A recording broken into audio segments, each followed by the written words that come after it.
and you are live. Okay.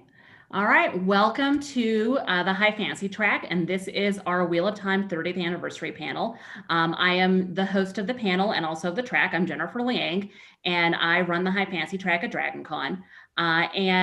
More relevant to this panel, I used to be the Wheel of Time track director also at DragonCon.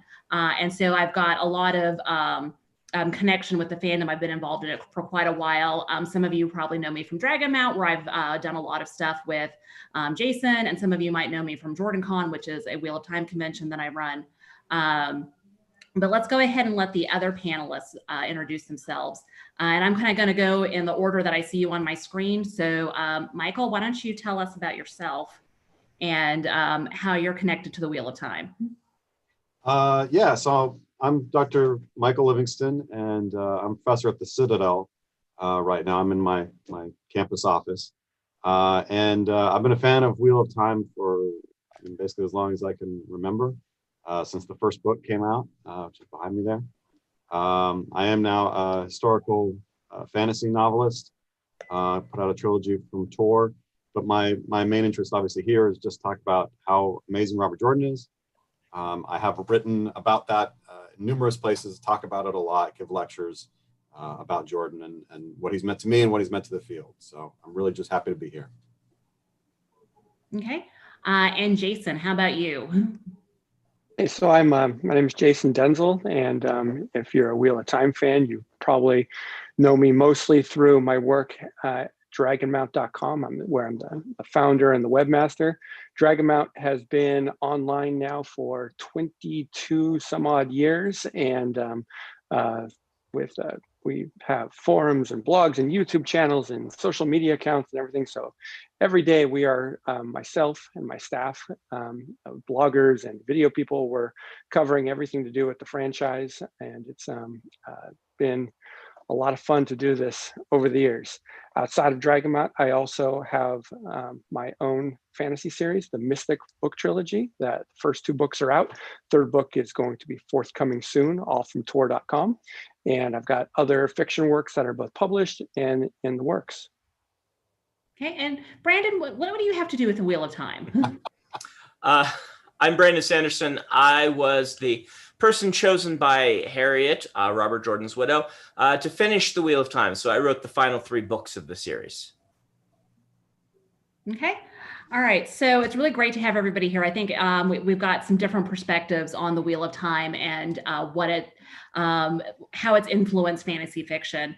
So a question I always like to ask at the beginning of a Wheel of Time panel is, how did you find the series? So who'd like to take that one first? I'll jump on that. So I always feel like I came late to this series. And when I say late, I mean I started in like 1995, I think. So, it used to be that it took a while. And this was the way I came to the series was I found the books in, does anyone else, Mike or Brandon, do you guys remember the science fiction book club where you got like a little booklet in the mail and, with the catalog, and it was one of those things that, for $1 you get 6 fantasy novels and they send you more of these things in the mail all the time. So it was in one of those catalogs that I found the series. I saw the ads for the series and I knew nothing of Robert Jordan. I was reading other stuff. I was into like David Eddings and other big thick epic fantasies, and it was the cover for The Dragon Reborn. It was the cover where Rand is reaching for Kalendor up above him, and I don't know, I was probably 13 or 12 or 13 or something at the time. No, it was 95. So I found this catalog because it took me a couple of years to get into it. But when I was 13 years old, I saw this and I wanted to read that book. I didn't care what the plot was, but I just want to know who this guy was reaching for whatever that glowing sword was. And then I realized it was book 3 in the series. So I used all my credits or whatever it was at the time, and I got the first 3 books in the series, and they sat there on my shelf for a while. And it took, because I was intimidated by it, they were big reads, and I was probably working on some other series, so it took me a little while. And then sometime in high school, I picked them up, and I just haven't looked back since. Okay, so yeah, I think that's a pretty familiar story. That sounds pretty similar to how I got into it, except it was my mom who brought the books home and said, "Hey, I'm reading this. Don't read these. These are my books." And of course, I read her books because we always stole each other's books from each other. How about you, Brandon? I think a lot of people have heard your story, but just in case someone hasn't. Yeah, so I got into fantasy novels when I was 14. That would have been 1989. I had a teacher give me a fantasy novel for the first time, and I really got into them. So for about a year, I was really getting into fantasy, and I had a corner bookstore called Cosmic Comics in Lincoln, Nebraska. And I would ride my bike down to that to see every week what new books came in. And they carried exclusively paperbacks. There weren't hardcovers at Cosmic Comics that I remember. And so I didn't even know that Eye of the World had gotten a hardcover release. They started picking them up later. And in my head, it was a testament to the Wheel of Time success when they started actually getting hardcovers of the Wheel of Time at that store, because they didn't carry very many of them. But I remember seeing Eye of the World in paperback. I think then we've tracked that. It must have been late fall 1990.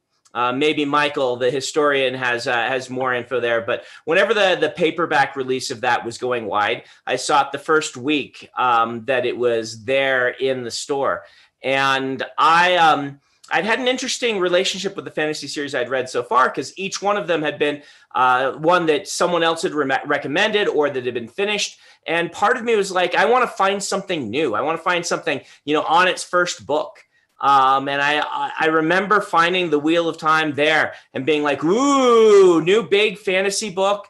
Looked very cool. Still my favorite of all the early Wheel of Time covers is that first Eye of the World cover that has the inside. Even in the paperback, it had the second cover inside, essentially the colored end pages there, full color end pages. And I was very, yes, there it is. With the extra character, right? Right. Yep. That I didn't know about till I started working on it. And Maria's like, "Oh yeah, there's an extra character in that painting because Daryl Sweet was told to paint in the other person from the Two Rivers." So if you count that, the number's off. But I picked that book up. I can't even remember. I think I bought it the next week because I didn't have enough money because it was big and it was like $1 more than the other books or something like that. And I started reading it from there. And I read the series every time a new book came out. I did the thing that I'm sure many of you did, which is I had to reread the whole series. Wasn't easy to find summaries. There was no internet back then. And so you just kind of reread the book series to remind yourself what happened. And then you read the new one. So I've read that copy of Eye of the World 12 times or something like that. Yeah, Brandon, you might be his copy off the shelf made me realize I probably should have brought mine over from the shelf that's over there, because it's I've had it since like 92, 91, something like that. And like the cover had fallen off of it and like it was starting to lose pages. So I like wrapped it up in masking tape and like wrote Eye of the World on it in my best handwriting, which was really hard for me because I have terrible handwriting. And yeah, so that's my original Eye of the World, and it's still sitting on the shelf, even though I've replaced it several times. I've still got that one. So Michael, I don't think I've heard your story of how you met the Wheel of Time for the first time. Well, I mean, amazingly, you basically already have, because it's essentially Brandon's story. And I'm not just saying that because I want to steal things from Brandon because he sells a lot of books, but that's basically what happened to me too. Is I have an older brother, and so most of my reading list was books that he would hand to me. So I had gotten Tolkien from him, Stephen R. Donaldson, various things, Terry Brooks, and I rode my bike to the bookstore, and there was this book right here, on the new releases. There it was, all fancy and gussied up, and I remember thinking, "Oh, that's a fantasy book. I like those." It's one that my brother hasn't read, Double Win. And I picked it up and sat down. They had some comfy chairs there. This is back in the day when you got books in a bookstore, kids. And sat down, started reading it, and I was like, all right, I know where my allowance is going. I was hoping to get a smaller paperback, not a big expensive thing like this, but I bought it and kind of fell in love with it. And just as Brandon was saying, every year you know, whenever it is that the new book came out, I'd saved up, was ready to get the hardback. So I got them all lined up, and yeah, just kind of been with it ever since. Yeah, I think a lot of us just started reading it when we were teenagers. And I remember not having the internet, so I didn't know when the next book was coming out. And so just being surprised when I would go to the bookstore and find a new Wheel of Time book. I remember very clearly I had a choir concert when I was in the 7th grade, maybe the 8th grade. And there was a new Wheel of Time book on the shelf. Like we had this choir concert in the food court of Fashion Place Mall in Salt Lake City. And there was a B. Dalton in front of it. And so I remember standing on the risers, like trying to sing my Christmas carols, but there's a new Wheel of Time book sitting on the shelf in front of me. I'm like, oh, now I know what I'm getting for Christmas. So yeah, that was kind of an interesting thing. So those of us who touched it before the internet, how did you keep track of everything? Like now we have wikis, and now we have all sorts of ways to keep track of things. Brandon mentioned chapter summaries that are on DragonMount now. So what did you do to keep track of all the different pieces of information? Like, was there someone you could talk to about it? Did you have a notebook? Like, how did you engage in fandom so early? Well, I had a notebook. I had to mute his stuff. I actually had one. I can remember it. My list of characters and what their situation was. I made it right when I was reading. It was right when I was back from college that year. Because I'm like, this is ridiculous. I can't. I need to keep some sort of notes for myself. And so this was right when the internet was beginning, before it took off. This would have been 94, 95. I wrote up a big notebook for myself, and then by the time I needed it, the internet had started to take off, and so I actually didn't need it, but I did create it all. Whatever book, he was really consistent with those books early on, so it was probably around book 4 or 5 that I made my notebook. Okay. Yeah. How about you, Jason? What did you do? Yeah, pretty much the same thing. I had a notebook, and I kept track of really high level stuff. I also, and like this, I cringe whenever I think of this, but I dog-ear folded all the pages that I thought that there were significant, events occurring in. And we're talking that, these were first edition hardbacks, and I later got them signed. So I think they're still kind of folded. I just thought I'm not even going to unfold them. I'm just going to leave them as is. But eventually, when this is directly what led to DragonMount was in 1998. I was a junior in college. I was in the middle of college somewhere, and I got to a point where I didn't have anyone to engage with. I didn't have anyone to talk to. And 98, the internet was at that stage where, AOL was a thing, Usenet was a thing. And that's where, there was a Wheel of Time fan presence in those venues. But despite having in later years, having met and getting to know some of those people, at the time, it wasn't a very welcoming thing, or at least it wasn't a place that was very intuitive for a newbie fan to jump in and be like, hey guys, want to hear my Asmodean theory? And they're like, oh, we've heard this 1,000 times, And so I was like, fine, if you're going to be this way, I'm just going to start my own site. And so that's literally what happened with how DragonMount came about. Was it was right in that time. Like right now, the thing is to go and make a YouTube channel or to make a TikTok account or whatever it is, these days, right? But back then in 98, the thing to do was to create a website. And it was leading up to the release of the Path of Daggers.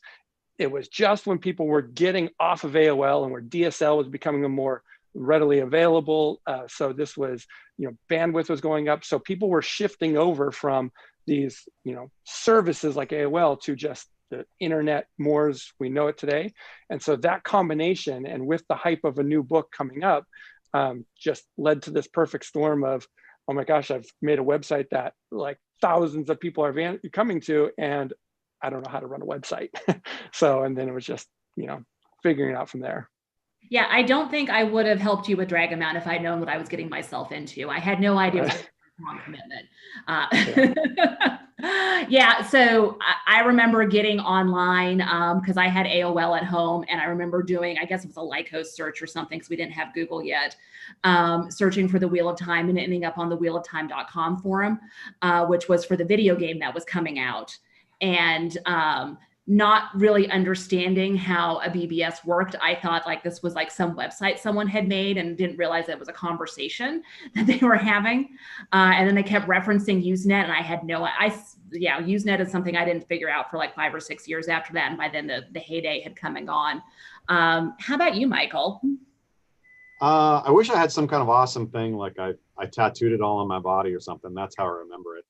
But I would kind of just keep it in my head. And when the new book would come out, I wish I had the thought. It never occurred to me to do, as Brandon said, read through everything up to that point. It never occurred to me to do that, and I wish I had, because inevitably I was kind of playing catch up as I was reading.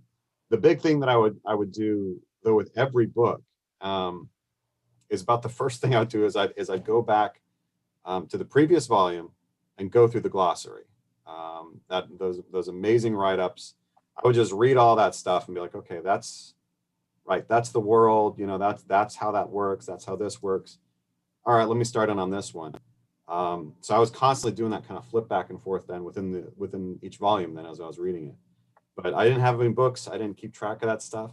I didn't know about this amazing fandom that there was. I kind of just thought I had this like secret thing that nobody else knew about and nobody else really partook in until much, much later. And I was actually kind of stunned at the amazing variety of stuff that was out there. So, you know, I was all the great work that you all have been doing with Dragon Mount and things like that. I wasn't aware of until much, much later. It's really incredible. Yeah, I do. Jason kind of rescued us from Usenet. I had a similar experience to yours, Jason, where I went on Usenet like one time in college in '94.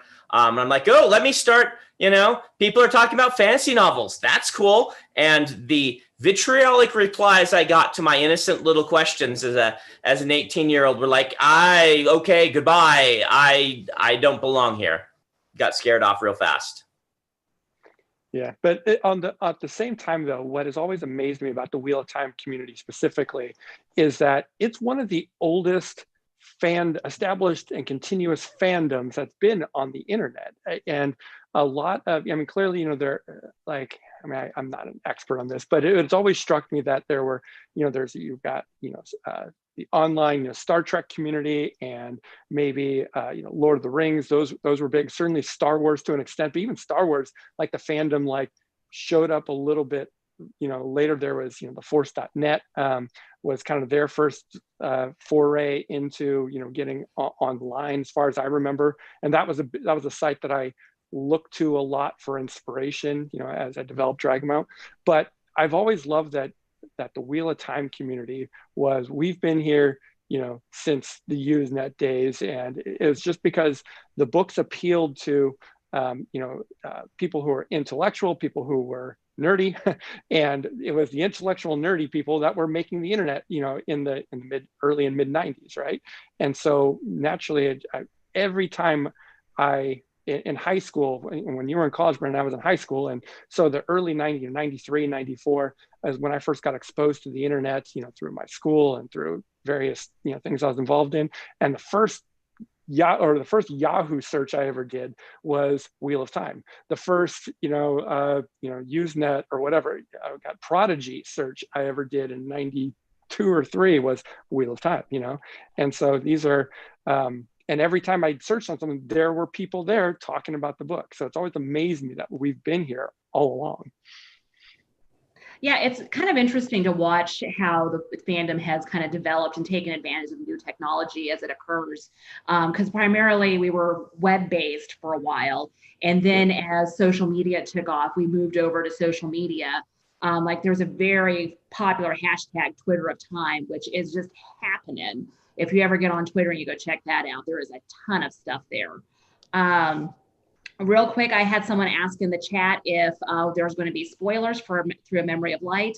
I don't have any questions specifically about plot stuff, but something might come up from questions that people ask us in the chat. So maybe if you are spoiler adverse, there may be some times you want to cover your ears. So, all right. We'll try to warn you if we hear something. We'll try to warn you. All right. So this series has been around since let's say the 90s, because I think Jordan started writing it in the 80s, but it really became published in the 90s and took off in the 90s. What aspects of the series are kind of emblematic of 90s fantasy fiction to you guys? Is there any aspect? Yeah, Brandon. I love stuff like this. I would say that Wheel of Time, it's what I like to call the second generation of Tolkien inspiration. Because following Tolkien, Donaldson's been mentioned, and of course there is Terry Brooks, and even Dungeons and Dragons and things very much took direct inspiration from Tolkien. The elves, the dwarves, the same basic plot structure and things like that appeared in a lot of those books that happened in the late 70s and through the 80s. And then right at the end of the 80s and start of the 90s, you start to see the second wave where the Tolkien trappings are starting to vanish. They're still there a little bit here and there. You could argue that the Trollocs are very orc-like, for instance, even in their origin and things like that. And the first three Wheel of Time books still follow that fantasy quest structure that became very standard in epic fantasy following Tolkien. There's a thing that's either been stolen or that we need to find, or that we need to run away from dark creatures chasing us. And yet at the same time, you see a really original magic system being put into Wheel of Time, which is something that's very distinctly a swerve away from the Tolkien-esque sort of things. You see a lot more focus on human beings, less on this kind of iconic races where everyone in the race has the same personality. Even David Eddings, even though they were people, every kingdom, every person from that kingdom has the same personality, which is just a very common 80s trope. And then in the 90s, epic fantasy, you start to see this kind of move toward political intrigue. Different kingdoms and the machinations of the politics and things like this, kind of pointing toward what you might eventually call the third wave, which is like the George Martin political intrigue becomes one of the main, driving forces. And that's, Wheel of Time was the banner carrier for that. You can see that shift from books 3 to 4, right? Book 3, still pretty Tolkien-esque quest fantasy. Book 4, wow, we have gone completely away from that into the full politics and world building of the Aiel versus the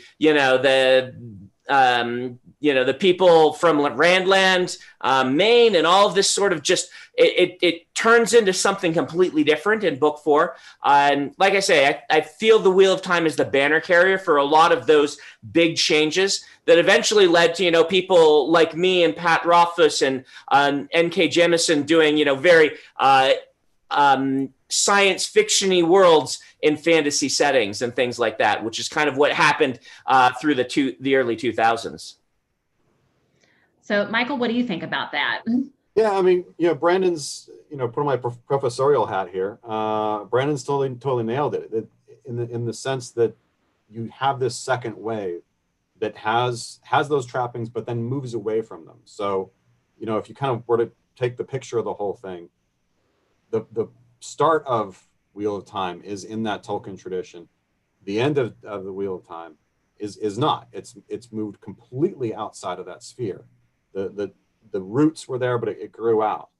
The question of how much was that intentional from the beginning is a little bit of a hard question to answer. And I've tried to sort of suss that out. It doesn't look like that was necessarily the plan from the beginning, but the way it organically grew against a backdrop of what's happening in the early 90s and the complexities that we're becoming aware of in the world.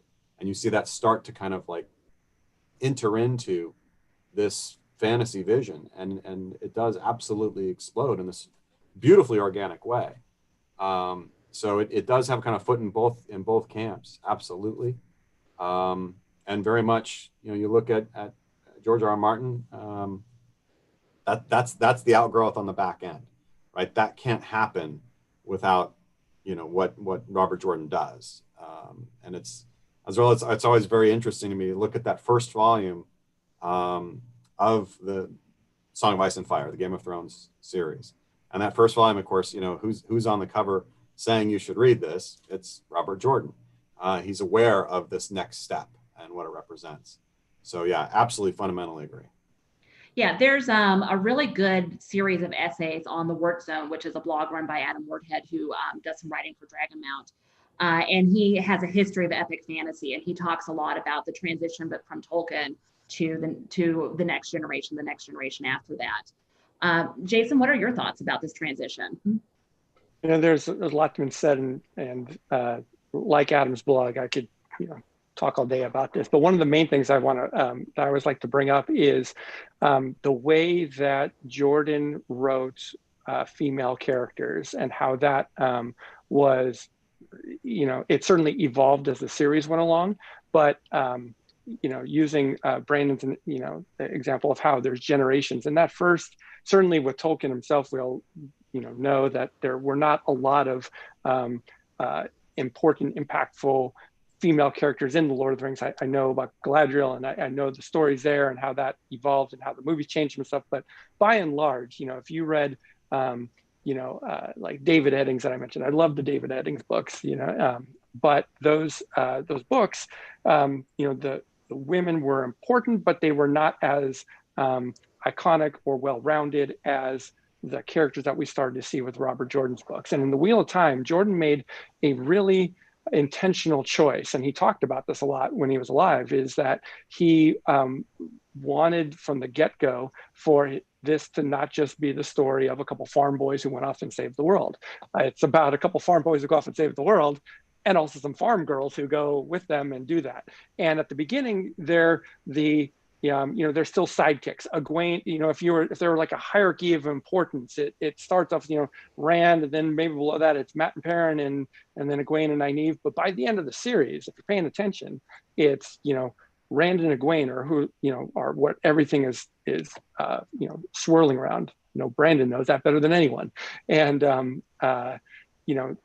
I have always admired how Jordan's what his goal was to push the boundaries of what was happening in fantasy fiction at that time when it came to gender roles. Now, if we go back and look at it, I know that there's, by a modern lens, there's some stuff that can be, certainly a debate, and maybe some people would say that there's some stuff that's problematic with how women are portrayed and how the genders are portrayed, but in the context of his time, and in looking at it then, you could see that Jordan's intention was to push things forward, to move things in the direction of more inclusion, more inclusiveness. And you see that with the different cultures, and he's pushing that, and each book starts to take us further and further along that way. And I think that in a lot of ways, it gives writers today, writers like myself even, it gives us an example to say, it's okay to do this. It's okay to push things forward. It's okay, and is what you should be doing, is to not just sit by on what is common today. Don't just sit by on the tropes that, just don't cruise along and write what everyone else is writing, but it's okay to push it forward and try to take it to that next level. Yeah, I think you make a really good point about the gender roles. One of the things I have in my notes here is to talk about things that are very enduring about the Wheel of Time series, and also things that just haven't aged well, because cultures change over time. When we go back and read Tolkien, there's some things we're like, that maybe doesn't play as well these days as it would have back then. But definitely gender is something that I think Jordan was kind of at the forefront of. And the fact that it's not considered the forefront anymore just says how much we've come as a society in terms of gender representation and gender roles. So besides gender, are there any other aspects of the Wheel of Time that perhaps have aged poorly? I think the ending of the first book, a lot of people talk about, is oddly one of the weakest parts of the Wheel of Time, though it didn't feel that way as a young man reading it. Now that I can read the entire Wheel of Time, The ending of that first book, you know, it's hard to blame Robert Jordan too much for that because, you know, he was blazing a trail, like Jason said, and he was, you know, right. He didn't know that he was going to become the major force in epic fantasy across the next decade and a half. And, you know, he was writing his book, and that first one's ending, there's a whole bunch of things that still to this day, I reread it to, because I was doing, I was working on the thing for Unfettered, the Parent in the Way stuff. And I wanted to reread and make sure, you know, that I had really had in my head how Robert Jordan wrote the way. So I reread the first book. I'm like, man, there are so many things about this book that are still to this day amazing to me. His use of viewpoint is just brilliant. I don't think that he's just so good with viewpoint that it just shines off the page. His language is so great, and things like that. But that ending, I have to be like, how does this relate? What's really going on here? Now that I can put the whole Wheel of Time together, I have to scratch my head at a few things. Yeah. How about you, Michael? What do you think hasn't aged well about the Wheel of Time? Well, I confess I'm in a little bit of a weird bind like that. I mean, most of what I tend to read is like from the 10th century and stuff like that. So things not aging well, I'm like, you know, the world changes. I think you're right. You know, the gender, on the one hand, you can sort of look at it in a sort of, for its time, it was progressing things forward. Looking at it now, it may not seem as forward as we would like it to have been. But to some degree, I feel like that's kind of like, I mean, we're niggling at stuff at that point. Expecting him to have accomplished more than he did may not quite be fair. So I tend to really look at his work as very, the glass is half full. And I don't kind of like niggling at it too much. I wish that some parts of it didn't bog down as much as they do for me. At the same time, when I look at those parts, I can also see, well, that's part of him getting into this kind of different way of building a plot.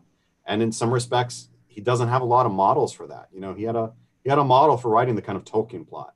There wasn't a great deal of modeling for how do you write this expansive, political epic kind of thing. You know, now people have a model for that. You know, now people can look at what Robert Jordan did. They can look at what George R. R. Martin did. They can look at what Brandon Sanderson's doing. They can look at that stuff and use that to help do it better, right? We're always kind of standing on the shoulders of somebody else. He didn't really necessarily have that in some of those parts. So a lot of times I hear people complain about that, you know, well, it really bogs down in book X, Y. Yeah. But within the context of what he's working with, it's really quite remarkable. I do think the one book, and it's just completely fallen out of my head, the one that only takes place in the one day. Book 10. Book 10. Yeah. I'm always like, God, that's so brilliant. Yeah. I don't know, man.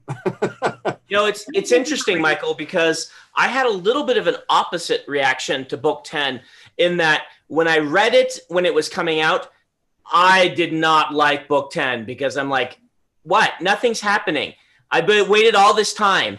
When I reread the series, book 10, I'm like, oh yeah, that's the bad one. Then I get to it, I'm like, this isn't so bad. This is just fine.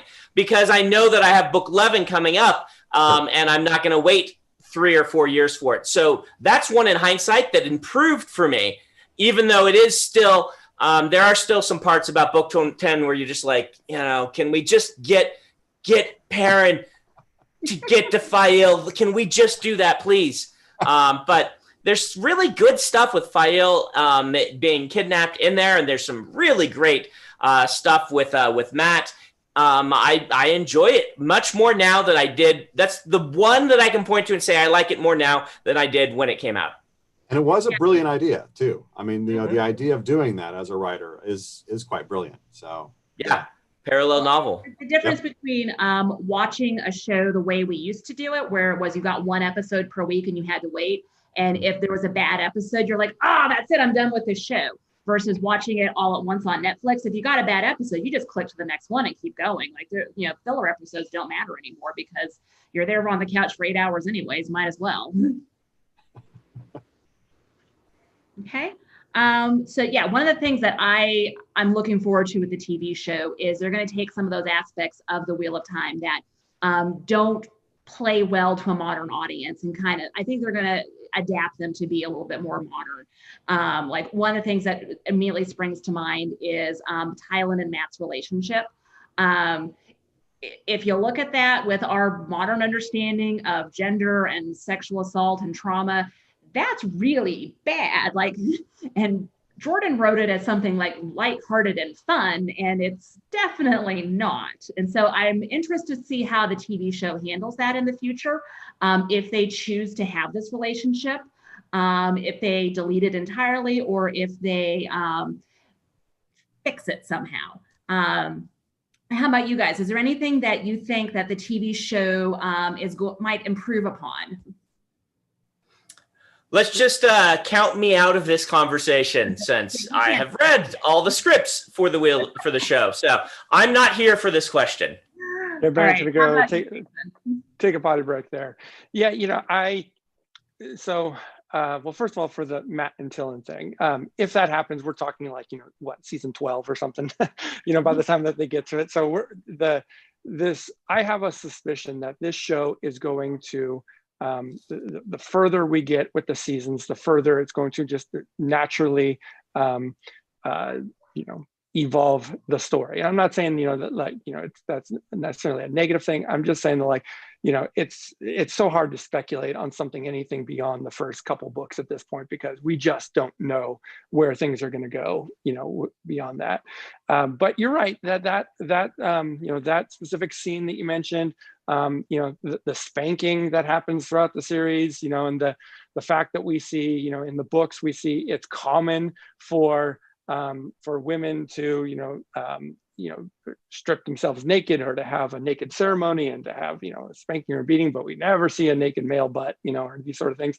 So these are things that, I don't know how they're going to handle it for the show, but I would suspect that we would, that to what happens to one gender, we would likely see to the other. I don't know, but I think though, that there's going to be a lot of care taken to make sure that these delicate topics are handled in a respectful manner. It doesn't mean it can't still be shocking. It doesn't mean that we won't have things that are, edgy or surprising, or sexy or traumatic. But I don't think that anything is going to be handled in an inappropriate manner. I think that I have confidence that, knowing what I know of the team involved, and the people, and just in general, the track record that Amazon Prime has with their own shows, they handle a lot of these sort of things, and they tend to do them pretty well. So yeah, with the TV show, there's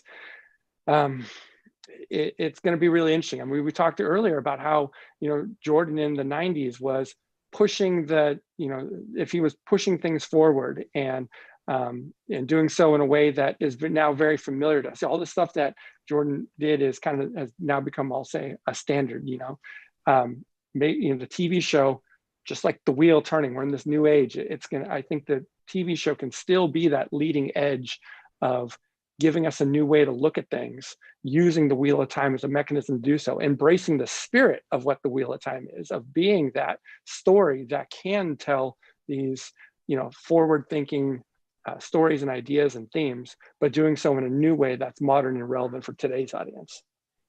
Well, and I do want to say, as a longtime reader of the series and someone who can't go back and reread the earlier books of the series because I have them memorized at this point, I am looking forward to being surprised by the TV show. I want the TV show to surprise me in some way. And I'm not quite sure how I want to be surprised, but just translating the story into another medium by that very nature means that something is going to change. And I'm looking forward to being surprised and delighted by how they do that. How about you, Michael? Yeah, so there's three things that I'm hoping I'm going to get to see in the show. The first is as soon as possible, as soon as it is possible, work it in. I want a close-up of somebody pulling on a braid of their hair Thank you. That's exactly what I was going to say. Yeah, I want that so quickly, like an opening shot, even like an opening montage. Just like, I'd love it. So I'm kind of hoping that there are. I mean, all joking aside, I hope that there are some kind of gestures like that to, to the in crowd, as it were, where people who've read it, like, oh my God, they totally did that. That's great. Really looking forward to those kind of Easter eggs, if you will. I'm also really anxious to see how they deal with what I think a lot of readers miss, and so they may actually just ignore it entirely, which is this idea of the world of the Wheel of Time existing sort of in the future and in the past, kind of simultaneously with the way the wheel works. Those of us who really got into it, of course, understand how that kind of flows, so that you get, even from book one, right, when Tom is talking about the stories that he can tell, right, and we can parcel those out and figure out, oh, that's, he's talking about the lunar landing, right, he's talking about Sally Ride, he's talking about X, Y, and Z. Like, how are you going to sort of show that within the show? Are there going to be visual components? Are there going to be those kind of things that we can see in the background that are really going to kind of help us understand that component of the working of the world? So I'm very interested in that. And then I'm very interested to see how they handle battle. I'm a medieval military historian. By and large, fantasy worlds tend to be kind of medieval military-ish, and certainly that's the vein in which he was writing a lot of his work. But I have to say, usually it's done very poorly. So I've written quite a bit about all the failures of the Game of Thrones TV show, and all the ways it messed things up, and had me, I would say, tearing my hair out, but obviously that didn't happen. This was pre-existing. You used to have a beard, but you pulled that out. I did. I had a beard, yeah, and I pulled that out, and I'm just left with this here. Wait. You mean you're not supposed to put your infantry behind your siege units? I thought that's what you did. Your infantry is way more important. They'll stop and attack the wood things, and then that'll stop them, right? Yeah. Oh, 100%, Brandon. I'm glad you read these scripts. Yeah. Yeah. It's. I'm just really hoping that they get that. That they have somebody on board who can be like, don't do it that way. Do it. Because usually it's not usually a big change. It's usually pretty simple. Because I'd like to see that done well for once, as opposed to bloody hell, somebody else screwed it up. Like, can we just get it right? So I'm interested in those kind of things. Obviously, some of that's personal to me, but again, the biggest thing is by God, as soon as possible, like give me a braid, a tug. Let's have it happen, please, really quick. I want a Bella lives forever joke somewhere in there. Oh, there you go. Yep. All right. So we did talk a little bit about aspects of the series that we didn't think aged well or wouldn't translate well to another medium. What do we think is enduring about this series? What makes it something that we want to obsess over for 30 years and want to see it translate into as many different mediums as possible? Jason, I think you've been the one who's been working the most with adapting things. What are your thoughts on this? Well, I think that, the things that are, ultimately, whether sometimes people, consciously realize or not, the things that are going to be most enduring for people of the series are going to be the characters. And, Mike was spot on. He wants to see, Nynaeve pulling her braid there. What we want to see, we all want to see those iconic moments. We want to see that gleam in Matt's eye, as he winks at someone or something like that. We want to see Perrin brooding with his golden eyes. We want to see all these moments kind of come forward. But I think that going beyond just a more general answer of, we want to see these characters and preserving those are the big things we want to see in the show, which is essential, I think. But one of that, I think something specific we can focus on is the magic. Jordan was, talking about, legacies. I think that, I can't think of another magic system, that was in existence in the early 90s that was as precise of it. I think in large part, the fact that we have a term that's widely used, in fandom and in fantasy writing circles, the term itself, magic system, I think, is largely born from the fact that from Jordan, we have a hard system of magic, where if you mix, 2 elements of fire and 1 of water and mix them in a certain way, you get a scientific effect. You get an effect, right? And a predictable thing. And I think that if the TV show leans into that a bit and preserves what initially is this mysterious wonder of channeling, we see Moraine using it at first, and like Egwene, our eyes are lighting up like, oh my gosh, I can't believe she just made all these glowy things, and Trollocs blow up or whatever happens. She grows to 20 feet tall. And I think if we see that wonder, but slowly it's revealed to us that there's a science behind it, and the audience is learning this at the same time that Egwene's learning it, that we're reaching for Saidin in a way like Rand is reaching for it. It's like in The Empire Strikes Back, Luke is reaching for that lightsaber on Hoth as he's hanging upside down, and you're like leaning in with him, like, come on, Luke, get that thing. If only you were a little more powerful in the Force, you could get it. And I can see that, if we're having those moments with Rand where it's like, if you can only use Saidin just enough and not go insane, that will get us out of it.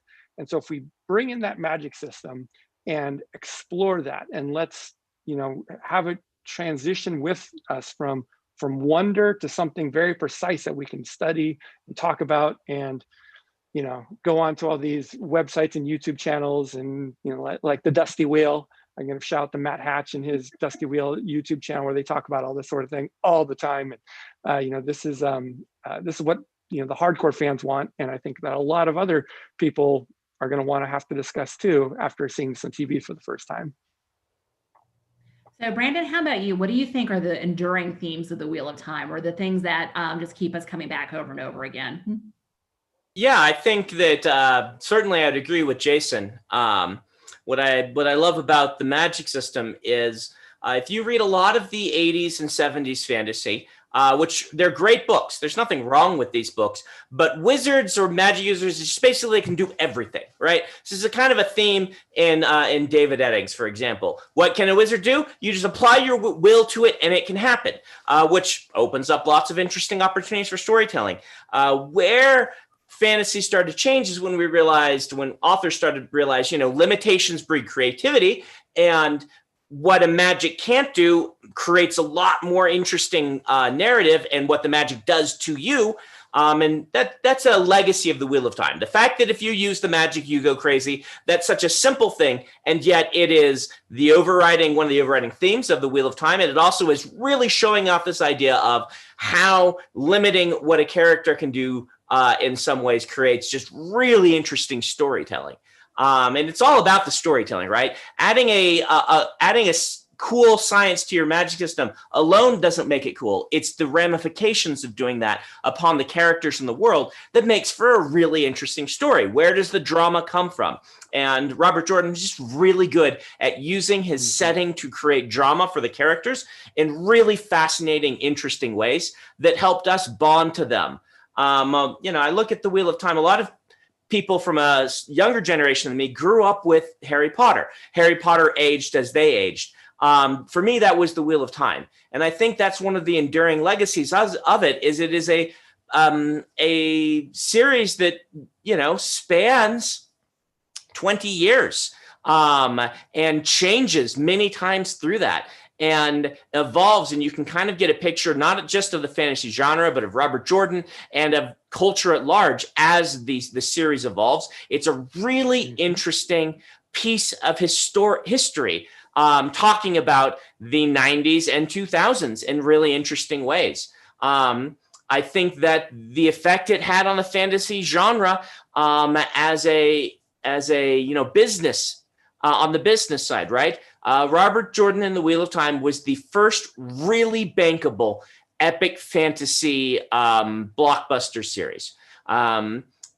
Thomas Covenant and some things like David Eddings had indeed sold pretty well. And we shouldn't leave out Anne McCaffrey, who sold very well as well. But the hardcover, bestseller, hitting #1, consistent release thing did not happen until the Wheel of Time. And that really was at the forefront of what we call nerd culture just becoming culture, right? Which we have seen with Marvel fandom and all of these fandoms that happened in the 2000s and 2010s, where suddenly all the niche things that the nerds were interested in became pop culture.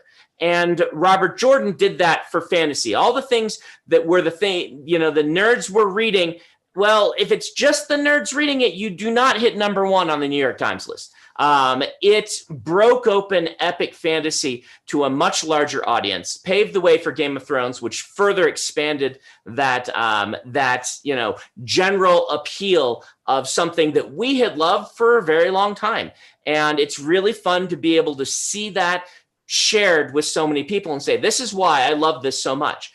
Being able to take, my mother to the Lord of the Rings movies and say, this is why I was always reading those Wheel of Time books. You can now experience it. I think that Wheel of Time, part of its legacy is doing that. And I mentioned it earlier, his use of viewpoint just really holds up. Like his line by line writing is as good as anything you would find today, and in many ways better. He was just really good at some of these storytelling methods that we can all learn from, that I learned from. Yeah, I think what you were saying about the Wheel of Time bringing in new readers to fantasy is very relevant. I remember there was a period of time, probably like 5-10 years or so, when I would encounter new readers to the series, and they would all say, I've never read anything like this before, but there's just something about this book series that makes me want to read fantasy. And it was kind of a gateway for a lot of people to come into the fantasy genre. Michael, what are your thoughts? Well, I know we're getting kind of shy on time. I'll just say, look, characters. Why was this enduring? It was enduring because of the characters. I couldn't wait to find out what's going to happen to Rand next, what's going to happen to Perrin next, what's going to happen to all these amazing characters we have. And he had built them, and we had kind of grown with them, and they were friends or enemies, or they were that close. They were real. And that's something you can only do over time. And it's something he did just masterfully. And I think that's the reason that we continue to sort of gravitate to it. If there was no great characters, you wouldn't really have this. But we have all of this, Dragonmount and all this amazing stuff, because we all loved those characters and continue to love them. All right, so we are getting close on time, so I do want to take at least a couple of questions from the chat. And I'm sorry, I didn't note down the name of the person who asked me this. But someone asked about The Warrior of the Altai, which was Robert Jordan's first novel that was unpublished for many, many years and was finally published this past calendar year. And the question was about what are the things in that War of the Altai that you saw as kind of proto Wheel of Time elements. And Jason, I think you had some thoughts on this. Yeah, now it was a while ago that I read it. I read it even before it was released, and so I'm trying to remember some of the things that stood out to me. There's certainly a lot of the familiar terms that we are now familiar with. The spine of the world, is the name of a mountain range in Wheel of Time. It's also the name of a mountain range in those books. There's the idea of the desert warriors and the hardened society, and how there's like these proto wise women that are involved in that culture as well. One of the antagonists in Warrior of the Altai is a proto Alida type character, and like the idea of this sorceress who has got has got issues with not with men in general, but with power associated with men. The fact that there is magic functions, if I recall correctly, it functions a little bit differently in between men and women in that book. So there was a lot of things that, as I'm reading, I could see, knowing what I know now, I could see that this was something that Jordan wrote. I could see that these ideas were brewing in the back of his head before he evolved them further into Wheel of Time.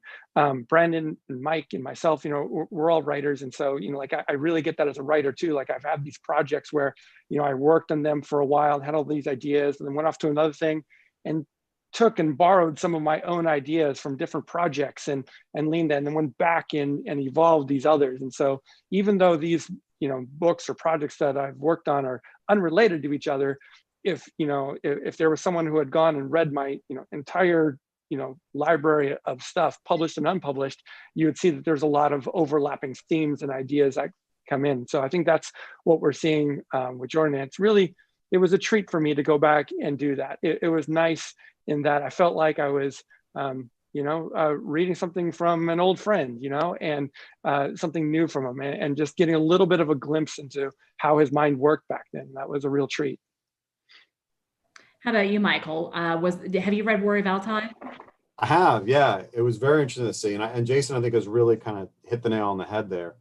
This idea of being able to almost feel like, there's the cover, Jason showing up, to almost feel like you're able to see the notes, because it is this sort of early, you know, stew out of which that comes. It's not a whole lot different from looking at some of those early manuscripts that Tolkien had. You know, before Lord of the Rings is so fully formed, but you can see, oh, that's where he grabbed this little bit, you know, looking at the early Tom Bombadil stuff, and you're like, oh shoot, that's where you got that for that thing and that thing. The pieces are all there, and it's amazing to see that. It's obviously not, you know, it's not as incredible as the full formed, you know, what we get, but really incredible to kind of see that early glimpse and see that he was percolating all that kind of stuff. It's really cool. Very highly recommended. Mm-hmm. Yeah. Sorry, I thought I had something to interject there, but I don't. Go ahead, Brandon. Brandon, do you have any thoughts about War of Altai? Yeah, I kind of maybe had a slightly different experience, since it reminded me of reading one of my old drafts, early manuscripts, where I'm like, I'm glad that this is out there for us to read, but boy, I don't know what Robert Jordan would think. You know, like, I published some of mine, and so, but I read that and I'm like, oh, I see these ideas that your early work is always painful for you to read, and for some reason, I was feeling some of that for Robert Jordan.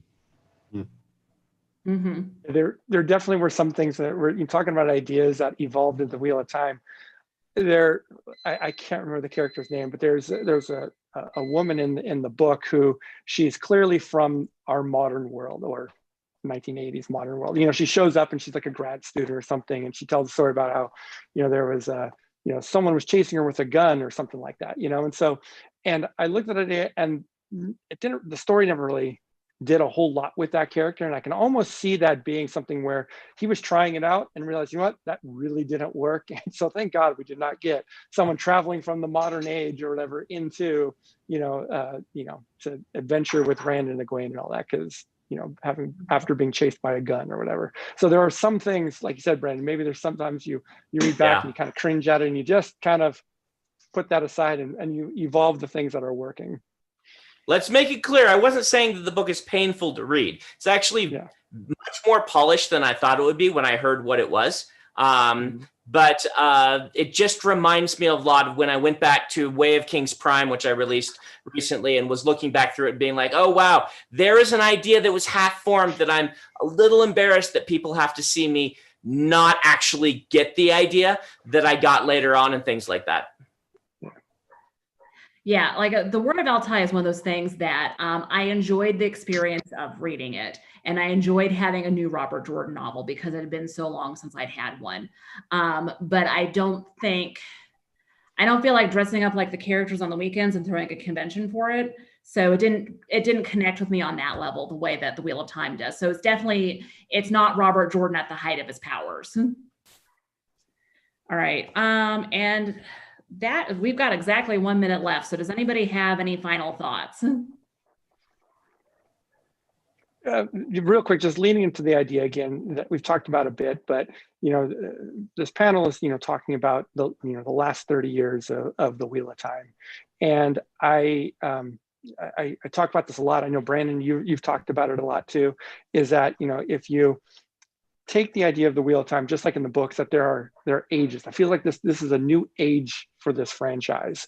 That, you know, the past age of Robert Jordan, or the age of the books, has come to an end. We've come to the end of this, Wheel of Time story and of Robert Jordan's telling of it. But now we're into this new age, or maybe it's the same age that's already come again and is being retold in a new way with, again, as Brandon has said, with a new director, so to speak. In this case, literally new directors for the TV shows, but with through the lens, through somebody else's viewpoint. And so I love that this is a franchise that can reinvent itself in that way, that this is a story that can, I can see being told, not just through this TV show, but, later on down the line, maybe somebody else will adapt it again for, I don't know, virtual reality or whatever they have in, 50 years from now, and I'd be okay with that. I think that this is a story that can be retold and evolved,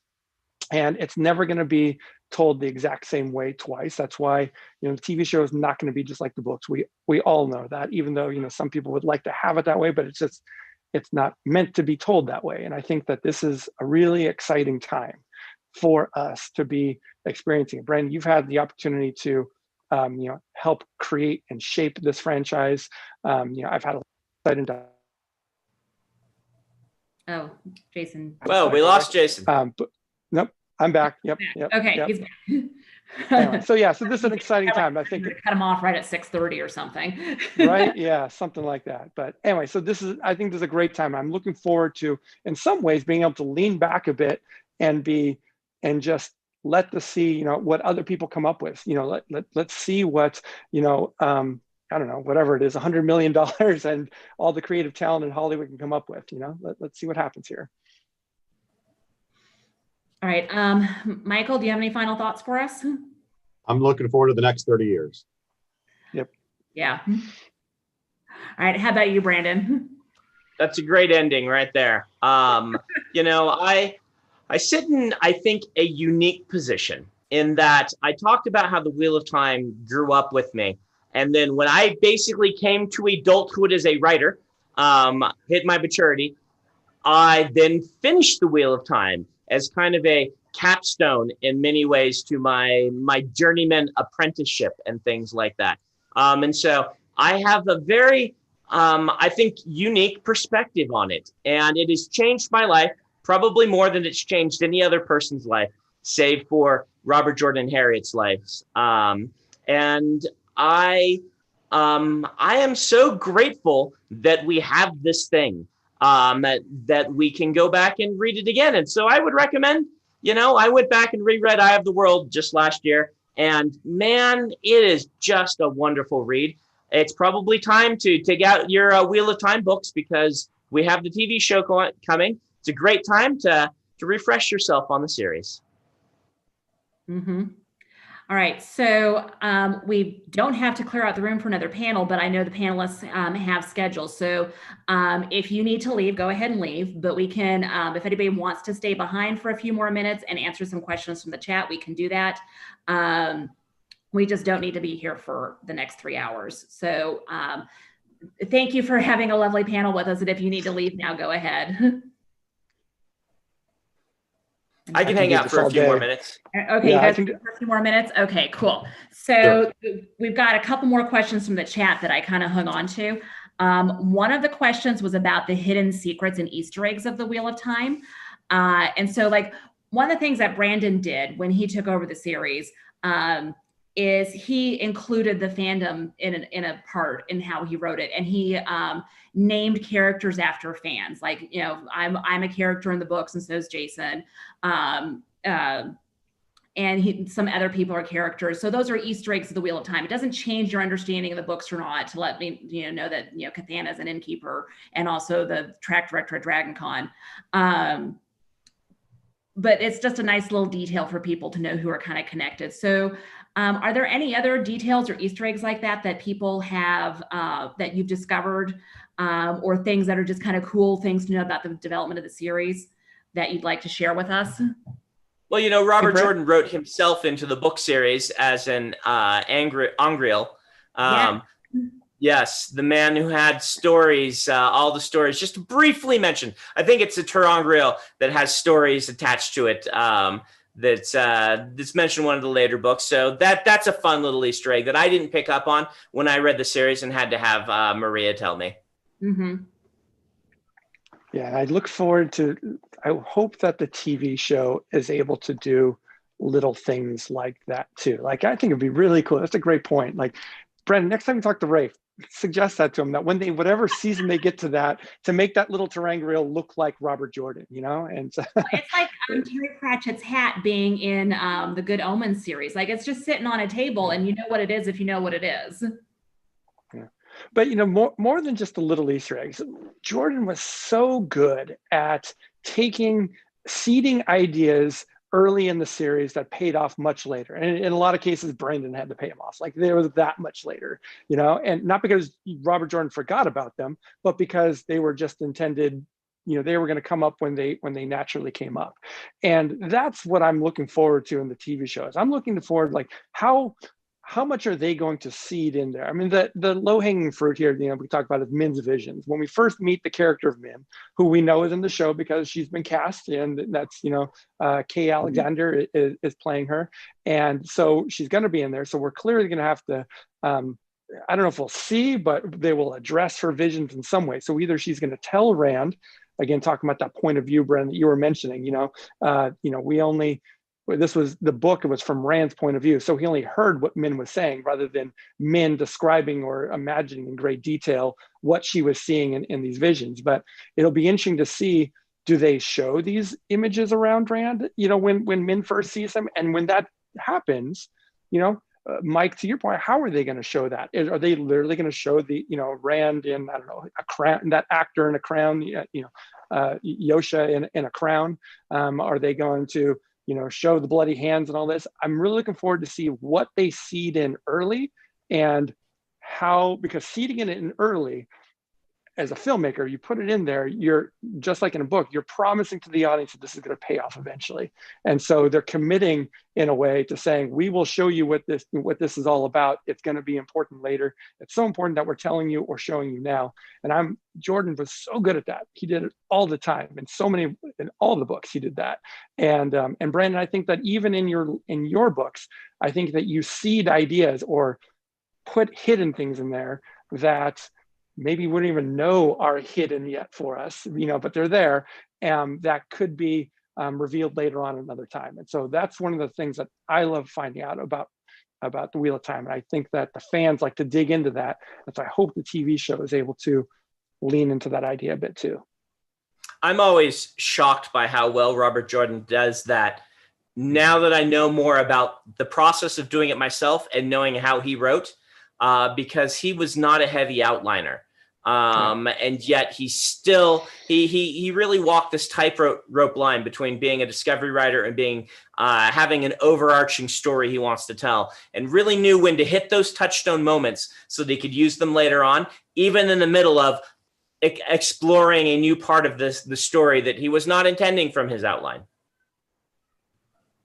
I know you've talked about with your Mistborn books, Brandon, I know you had like, if I'm correct, if I remember correctly, you said that you were able to go back to, spoilers for some mild, some spoiler. I won't give away the spoilers. I'll just talk around it. I can talk around it. You got the point.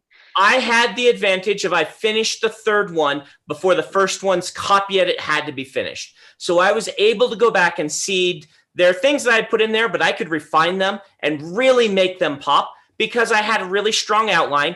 And because I had the luxury of not being a popular author at the time, which meant that they sat on my books for a while, right? I wrote it and they published it like 2.5 years later. And so I had time to go back and be like, you know what? Let's rephrase this to make sure it really pops and stuff like that. Robert Jordan didn't have that luxury. And yet he still hit a lot of those things just in the same way. And it's really impressive.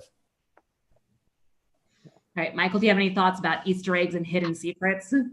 Well, the Easter egg that means the most to me personally, and it's admittedly entirely personally, is after Jim had died, after Jordan's passing, I was in his office, and I remember just sort of taking it in, you know, oh my God, I'm in his office, you know, nothing had been moved really at that point, and suddenly having this shocking realization of looking up and seeing the saber-toothed tiger skull up on a shelf, and then seeing something else, and suddenly realizing I was in the Tenshiko Museum, and that like he built all that in there, and like I remember like, oh my God, that's that, and so the fact that he kind of built in, he has an insult to one of his neighbors in one of the books, which is just like fantastic, like as if the neighbor is probably reading it, but if he does, like it's there,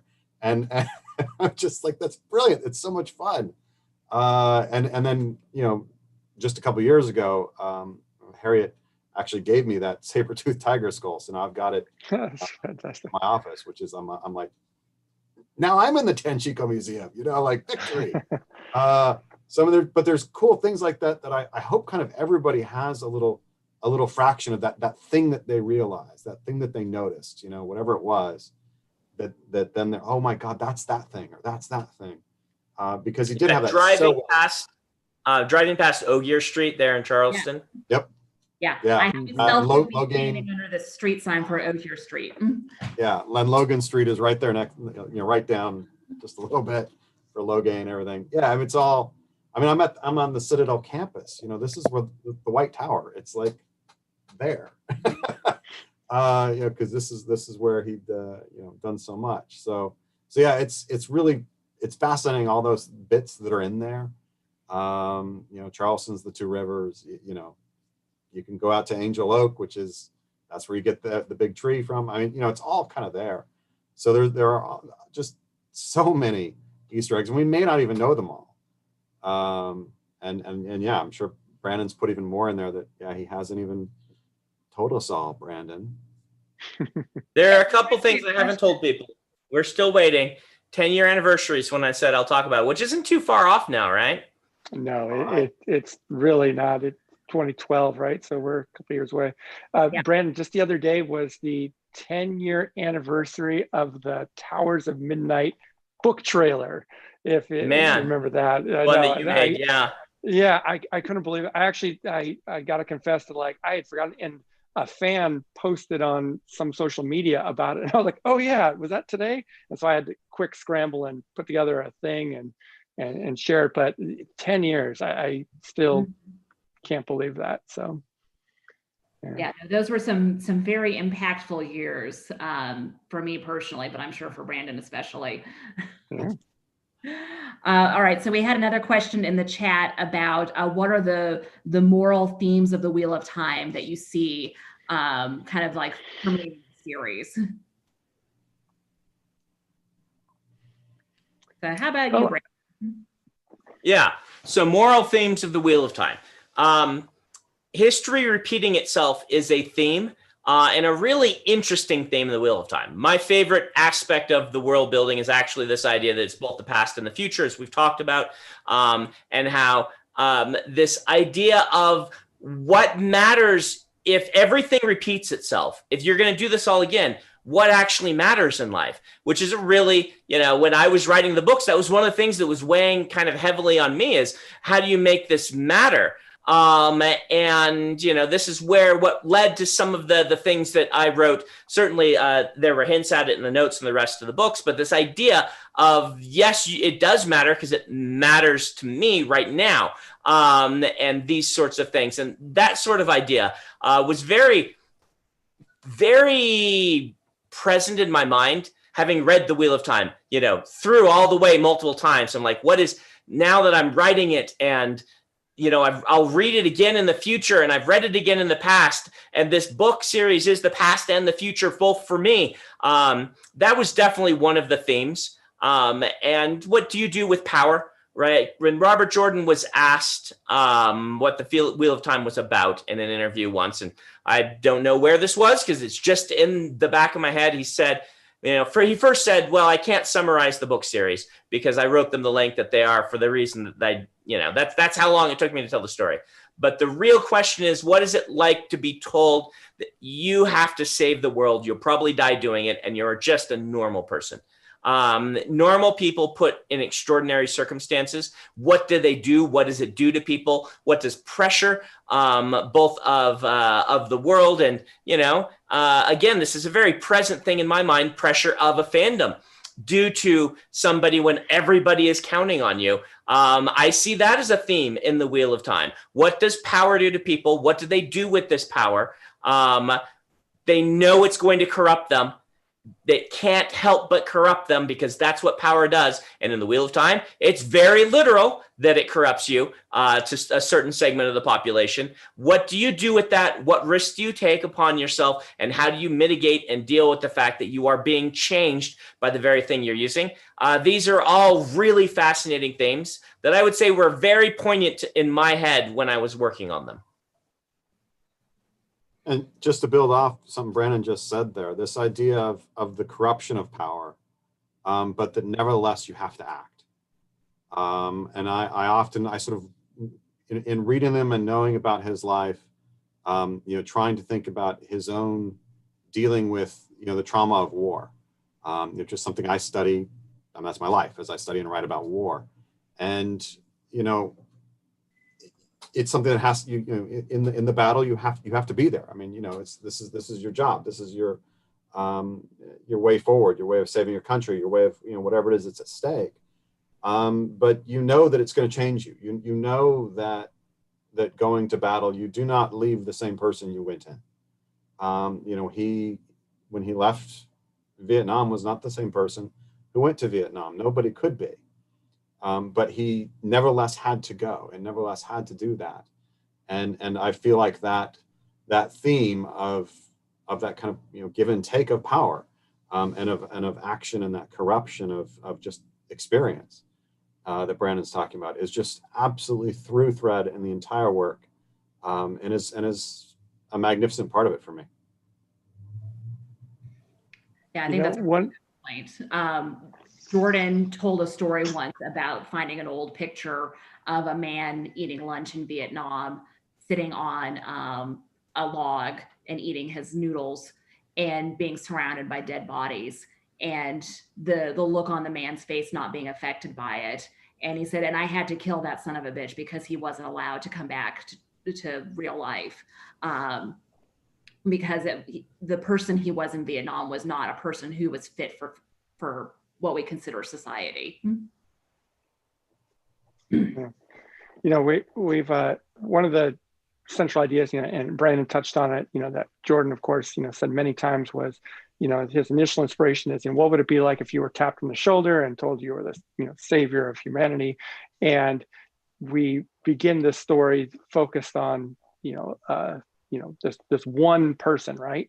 But what I love about the series is that ultimately it's not about just one person. It's about, everyone coming together. It's about the, Brandon, you wrote it, of course, so iconically in that, final book, Memory of Light, spoilers for the people asking for, but you wrote it so well, that it's about, every character, and it's about the little things that they did and the big things they did. It wasn't just about Rand it wasn't, the plan wasn't to just, hey, everyone, clear a path for Rand so he can go and, wave his sword and save the day. This was about, everyone contributing, and Rand would not have succeeded if it was just him. It was, not just his Two Rivers people. It was, the everyday lives of the people who, like Jim, like Robert Jordan, like you said, Mike, went and were called to war and had to do their duty to move forward. And I like that with, Min sees it in that first that we were talking about, Min's visions. Min sees it in the first book, she sees, a darkness, and it's individually that the one-off sparks are being consumed by this darkness, but collectively they make a light that is able to push away that shadow. And a little on the nose, but it illustrates exactly what we're talking about here, where it starts off with, we think this is going to be about a savior, and really it's about a people, an age, a society saving themselves through many means. And I like that. I think that's a really good point. So we have gone almost 30 minutes over time. I really appreciate how generous everyone was with their time, but I do want to give you a chance to go and enjoy the rest of your weekend. So thank you so much for joining us. Thank you so much for your extra time and for your insights. I really enjoyed this conversation with you guys, and we'll have to catch up sometime when we're allowed to be together in person. But thank you so much, and I'll see you guys later. So Jimmy's gonna cut it off, and then like we have to like smile and look pretty for about 20 seconds. So like let's just kind of like not look dumb for a minute. Let's see if we can do that.